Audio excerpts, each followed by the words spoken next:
Hey everyone, and welcome back for another deep dive. Today, we're going to be looking at generosity, Oh, yeah. specifically how it's talked about in the 8th chapter of 10 Corinthians. Yeah. So we've got your source material right here. Right. And let me tell you, this chapter is packed with insights about how early Christians thought about giving. Oh, yeah, for sure. It might even challenge some of your assumptions. It's really fascinating. Yeah. And it's not just some abstract theological concept. No. Paul, the writer of Corinthians, Yeah. he's addressing a real-world situation. Okay. The church in Corinth was collecting money for the struggling Christians in Jerusalem. Right. It's all about like one community Yeah, supporting another in a time of need. exactly. But here's where things get interesting. Okay. Paul starts by telling them about these other churches, Uh-huh. the Macedonian churches, Right. and their response to the collection Yeah. is kind of mind-blowing. Oh, you're telling me. Paul describes how these Macedonians, they were going through their own really tough time. Oh, wow. I mean, he uses phrases like severe ordeal of suffering Wow. and extreme poverty Really? to describe their situation. Wow. And yet, despite that, Yeah. they were incredibly generous. Hmm. Not just generous, they were practically begging Paul to let them contribute to the collection for Jerusalem. Wait, they were begging? Yeah, That's wild. I know. You'd think people struggling themselves Right, would be focused on, their own needs first. for sure. What was driving them to be so giving? That's what's so amazing about this story. Yeah. The Macedonians understood that generosity isn't about how much you have. Yeah. It's about your heart. Okay. They were overflowing with love for their fellow Christians in Jerusalem. Wow. And that love translated into incredible generosity. Yeah. Even beyond their means, as Paul says. So it wasn't just about like throwing money at a problem. Right. It was deeper than that. Yeah. Rooted in faith and love. Yeah. Faith and love. Okay, so Paul uses this example of the Macedonians Uh-huh. to inspire the Corinthians, right? Yes. To sort of give them a little nudge Right. in the generosity department. Exactly. It's like he's saying, look, if the Macedonians can do this, so can you. Yeah. He reminds the Corinthians that they excel in so many other areas. Mm-hmm. Faith, speech, knowledge, love. Oh, yeah. He's using their strengths to motivate them. Oh, Pretty clever, actually. I see what he's doing there. Yeah. It's like a coach saying, Yeah. you guys are already all-stars, Right. so let's add generosity to your winning streak. Exactly. But then Paul brings in the most powerful example of all, Yeah. Jesus himself. Ah, yes. The ultimate model of generosity. Right. How does he connect Jesus to this whole idea of giving? He reminds the Corinthians of that famous verse. Okay. Though he was rich, he became poor for your sakes, so that you, by his poverty, could become rich. Yeah, But he's not just talking about money here, is he? definitely not. He's pointing to something much deeper. This is where your expertise comes in. Okay. Help us unpack the deeper meaning behind this. Yes. What is Paul really saying Hmm. about Jesus and generosity? Well, remember, Jesus was God, Yeah. but he emptied himself, Mhm. took on human form, Yeah. and ultimately sacrificed himself on the cross. Right. It's mind-blowing when you really think about it. Yeah. This act of self-giving, Uh-huh. of humbling himself for our sake, Yeah. is the ultimate expression of generosity, the ultimate act of love. Yeah. It's hard to wrap your head around, isn't it? It is. I mean, if Jesus, who had everything, was Right. willing to give it all up for us, Right. how can we not be inspired to give generously to others? That's exactly the point Paul is driving home. Yeah. He's drawing this parallel Okay. between Jesus' sacrifice and the Corinthians' call to generosity. Okay. It's not just about money Yep. or even actions. Mm. It's about a posture of the heart, Okay. a willingness to put others first, even when it costs us something. That's a powerful thought. Yeah. It's not about a transaction. It's Mm. about a transformation Exactly. of the It's heart. Of the heart, yes. And you know what's really fascinating is that Paul doesn't just leave it at these grand, inspiring ideas. Oh, no. He also gets into the nitty-gritty He does. of how to actually practice generosity. You're right. He gets really practical. Yeah. It's almost like he's anticipating our questions. Okay. Okay, great. But what does that look like in real life? Yeah, exactly. And his advice is surprisingly down to earth, Okay. even for us today. Okay. I'm all ears. Let's hear some of this practical wisdom. Well, first, he reminds the Corinthians that they had already expressed a desire to give. Okay. He says, you made a good start last year. Mm-hmm. He's basically encouraging them to follow through with their intentions to actually take action. It's about walking the walk. Yes. Not just talking the talk, right? Exactly. And then he makes this really important point about how much to give. He emphasizes that generosity isn't about hitting a specific dollar amount. Right. It's about giving wholeheartedly from what you have. So it's not about keeping up with the Joneses Yeah. or feeling pressure to give more than you can afford. Right. It's about giving what you can Exactly. with a joyful heart. Yes, a joyful heart. That takes the pressure off, doesn't it? Absolutely. Yeah. It's all about the heart. The heart. Okay. And then he gets into this really interesting concept of equality in giving. Okay. He says, at the present time, your abundance will meet their need so that one day their abundance may also meet your need, and thus there may be equality. Equality. That's an interesting idea. It is. What do you think he means by that? He's talking about sharing resources Uh-huh. to create a balance, Yeah. a mutual support system within the Christian community. Okay. It's not about one group always being the givers Right. and the other group always being the receivers. Yeah. It's about recognizing that everyone has something to offer. Yeah. And everyone has needs that can be met. So it's like a beautiful cycle It is. of giving and receiving. Yes. Where everyone contributes what they can Mm-hmm. and everyone benefits. Right. I love that. It's a beautiful vision, isn't it? It is. A community where generosity isn't a burden, Yeah. but a shared responsibility and a source of blessing. But there's another really important aspect of this chapter we haven't touched on yet. Okay. Accountability. Yes, accountability. Oh, yes. I remember reading about the delegates Yeah. Paul sent to collect the funds. Right. That seemed like a big deal. It was huge. What was the purpose of that? Paul is very intentional Okay. about ensuring that the Corinthians feel confident in their giving. Okay. So he goes into great detail about the 3 men he's sending, Okay. Titus and 2 others, Okay. to collect the funds. Wait, he actually names the delegates? He does. What does he say about them? He lays out their qualifications, their character. Oh, wow. Almost like he's giving us mini resumes. Really? For each of them. Wow. Why do you think he went into such detail about these guys? He was demonstrating transparency and accountability. Okay. He wanted to assure the Corinthians that their contributions were being handled responsibly. Okay. Remember, this was a time when there wasn't a lot of oversight or regulation. Right. Building trust was essential. That makes sense. Yeah. And, even today, Yeah. we're concerned about accountability, Absolutely. especially when it comes to finances. Right. Yeah. We want to know that our donations are being used wisely and ethically. Exactly.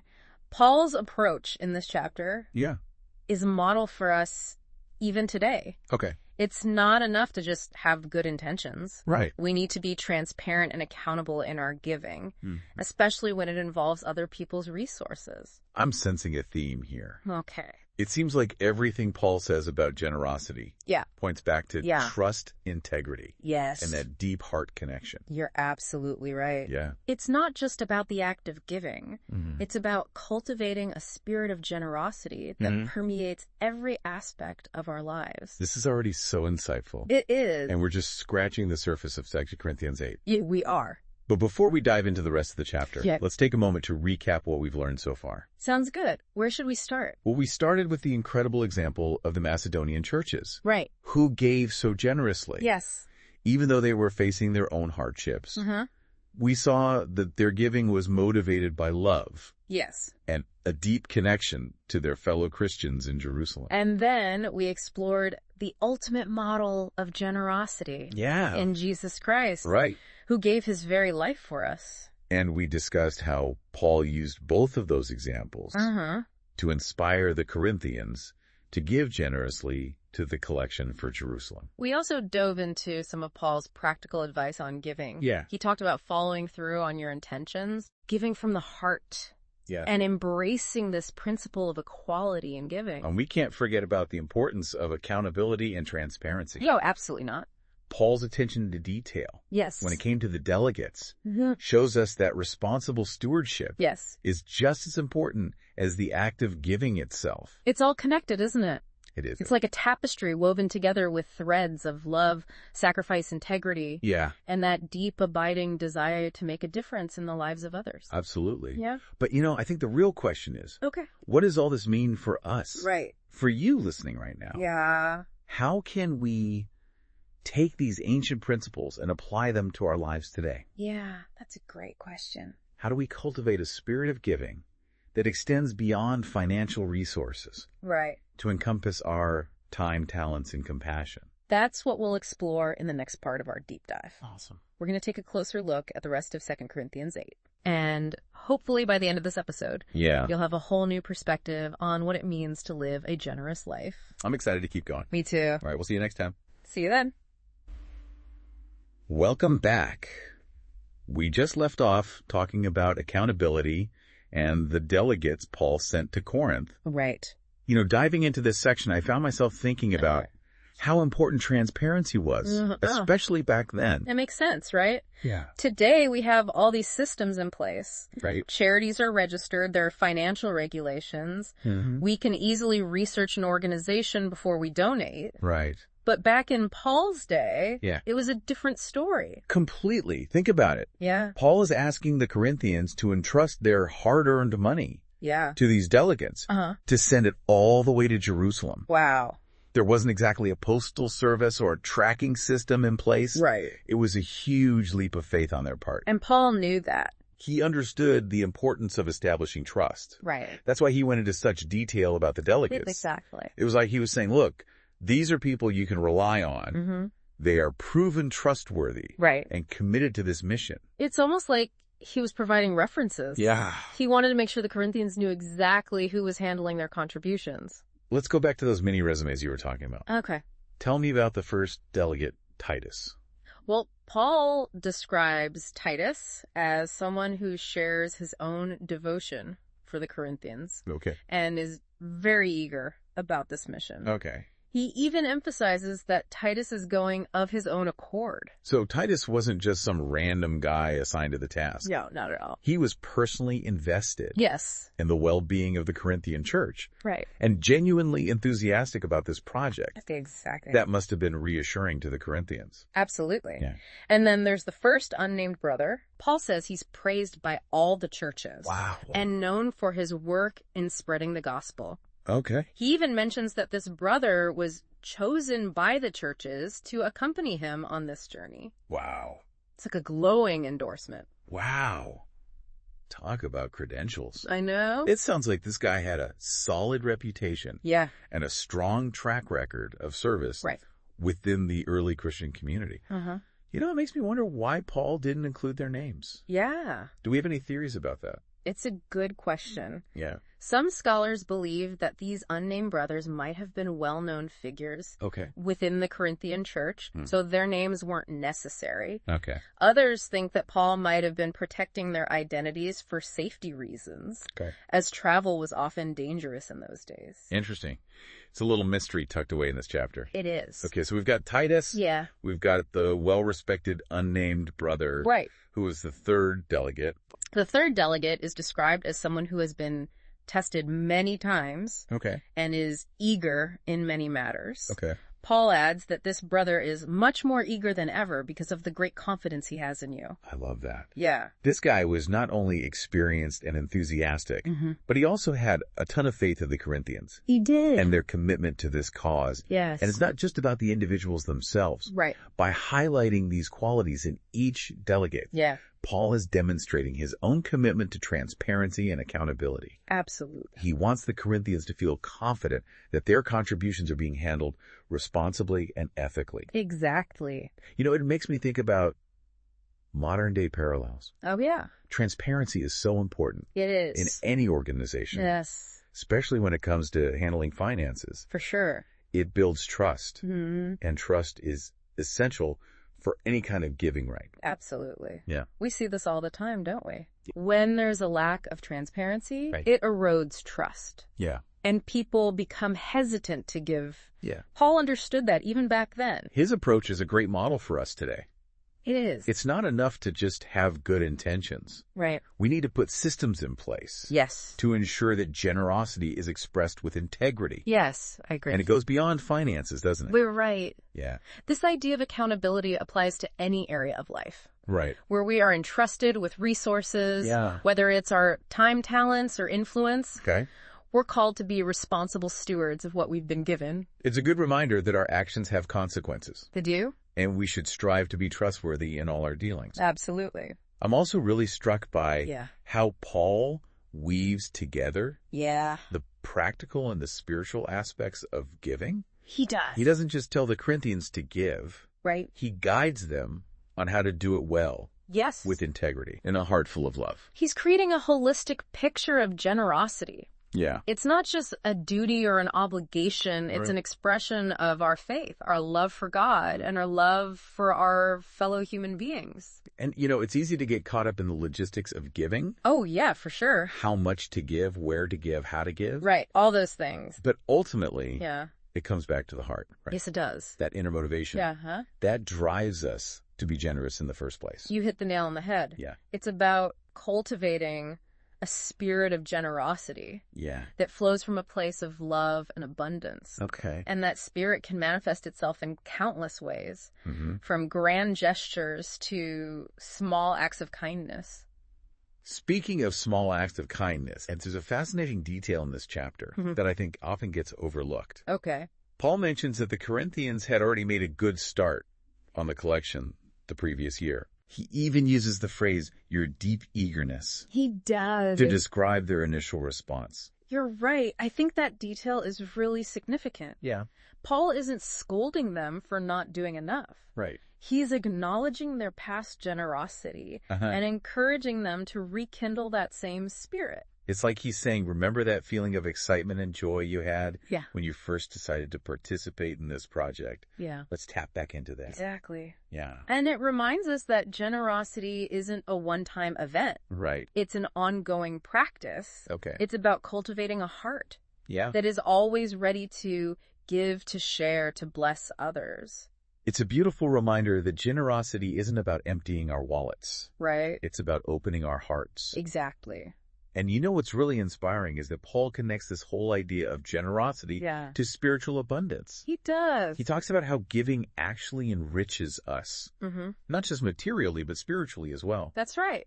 He uses this beautiful metaphor of sowing and reaping. Okay. He says, whoever sows sparingly will also reap sparingly, and whoever sows generously will also reap generously. Yeah. He's talking about how our generosity, our willingness to give freely, actually unlocks blessings in our own lives. I love that. Yeah. It's not about giving to get, Right. but there's this beautiful principle at work. Yes. When we give generously, Yeah. we open ourselves up to receive abundance Yeah. in all areas of our lives. And it's not just about receiving material blessings. Right. It's about the joy, the fulfillment, the deep sense of purpose Yeah. that comes from making a difference in the world. Right. It's about aligning our actions with our values, Mm-hmm. living a life that reflects the love and generosity of Christ. It's about becoming more like Jesus, Yes. the ultimate example of generosity. Right. I think that's a powerful message for all of us, It is. regardless of our religious beliefs or background. Absolutely. And as we continue to delve deeper into this chapter, I think you'll find even more nuggets of wisdom and inspiration Yep. that can help you cultivate a more generous life. I'm excited to see where this deep dive takes us next. Me too. But before we move on, Yeah. let's take a moment to reflect on everything we've covered so far. Okay. What are some key takeaways Yeah. that stand out to you? Wow, we've covered so much ground already. Oh. From the incredible generosity of the Macedonians to Paul's emphasis on accountability and transparency. That's true. It seems like every verse in this chapter Yeah. offers like some nugget of wisdom Oh. about what it right. means to live a truly generous life. It's amazing, isn't it? It is. This letter was written almost 2,000 years ago, Uh-huh. and yet it speaks so directly to our lives today. It really does. The challenges and questions Paul addresses Yeah, are ones we still grapple with. totally. I mean, who hasn't wrestled with those questions about giving? Right. Our time, our money, our energy. Exactly. How much is enough? Yeah. Where should we focus our efforts? Right. It can be overwhelming. Absolutely. Yeah. And I think that's where Paul's teaching is so helpful. Okay. He provides a framework for approaching generosity in a way that's both meaningful and sustainable. Okay. It's not about guilt trips or empty gestures. Okay. It's about aligning our actions with our values. Okay. I'm ready for some actionable advice. Okay. How can we, as listeners, Yeah. take what we've learned and actually apply it to our lives? Right. How do we cultivate that spirit of generosity Yeah. that goes beyond just writing a check? Well, think back to Paul's emphasis on eagerness and joy. Okay. He says, God loves a cheerful giver. Mm-hmm. That tells me generosity shouldn't feel like a burden. It Right. should be an expression of who we are, Okay. a natural outflow of our love for God and others. I love that. It's about finding those places Yeah, where our passions intersect with the needs of the world around us. exactly. It's about giving from a place of abundance, not scarcity. Exactly. Maybe you're passionate about education, Okay. so you volunteer to tutor children in your community. Yeah. Or perhaps you have a knack for listening, so you offer a listening ear to a friend who's going through a tough time. Okay.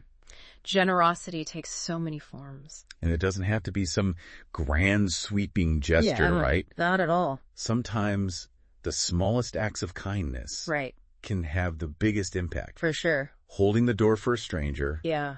offering a genuine compliment, Uh-huh. simply being present and attentive Mm-hmm. in our interactions with others. Yes. Those little things add up. Those everyday acts of generosity are like seeds we scatter. Yeah. You never know how they might take root and grow. Right. Creating a ripple effect of kindness and compassion. What I'm taking away from all of this Yeah. is that generosity isn't just about what we give. Right. It's about who we're becoming in the process. Yes. It's about shaping our hearts Mm. to reflect the love and generosity of Christ. Beautifully said. Yeah. It's a journey of transformation, both for ourselves and the world around us. This has been such an inspiring deep dive. Yes. I feel like we've uncovered so much wisdom We have. from just this one chapter of the Bible. I agree. Paul's letter to the Corinthians Yeah, is a treasure trove of insight it really is. into what it means to live a generous life. And on that note, Okay. we want to leave you with a final thought. Okay, sounds good. What does generosity look like in your life? Yeah. How can you cultivate a spirit of giving Right. that encompasses your time, your talents, and your compassion? That's a great question for everyone listening out there. We encourage you to ponder these questions Yes. and discover the unique ways Yeah. in which you can make a difference in the world around you. It's been a pleasure joining you on this deep dive. Thanks for joining us, everyone.